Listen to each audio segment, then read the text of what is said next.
SRH versus CSK ఈ high voltage match గురించి ఒకసారి చూసేద్దాం. రెండు పవర్ఫుల్ జట్లు ఒకే దారిలో ఎదురుపడితే ఎలా ఉంటుందో అలా ఉంది ఈ పోరు.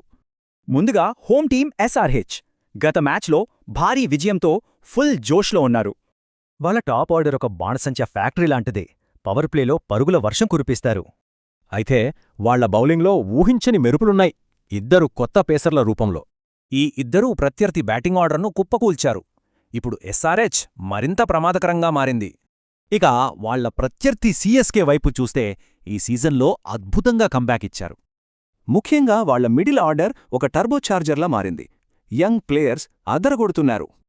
కానీ చెన్నై క్యాంప్లో ఒక పెద్ద క్వశ్చన్ మార్క్ ఉంది. అదేంటంటే ఎంఎస్ ధోని గాయం కారణంగా ఈ మ్యాచ్లో ఆడేది అనుమానంగానే కనిపిస్తోంది. అందుకే ఈ మ్యాచ్ ఫలితాన్ని కొన్ని కీలకమైన ప్లేయర్ బ్యాటిల్స్ నిర్ణయించబోతున్నాయి.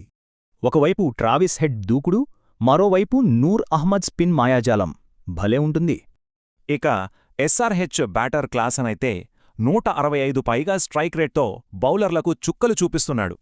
మరి క్లాస్ అండ్ పవర్ను డెత్ ఓవర్లలో సిఎస్కే బౌలర్లు ఎలా ఆపుతారో ఇదే గేమ్ చేంజర్.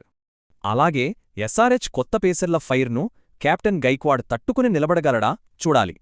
ఇక ఆటగాళ్ల సంగతి పక్కన పెడితే హైదరాబాద్ పిచ్ కండీషన్స్ కూడా చాలా కీలకం. ఈ పిచ్ బ్యాటింగ్కు స్వర్గధామం. మంచు వల్ల చేజింగ్ ఈజీ అవుతుంది. టాస్ గెలిస్తే బౌలింగే.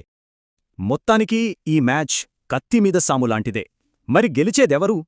హోమ్ అడ్వాంటేజు, కొత్త బౌలింగ్ అటాక్తో ఎస్ఆర్హెచ్కి కొద్దిగా ఎడ్జ్ కనిపిస్తోంది.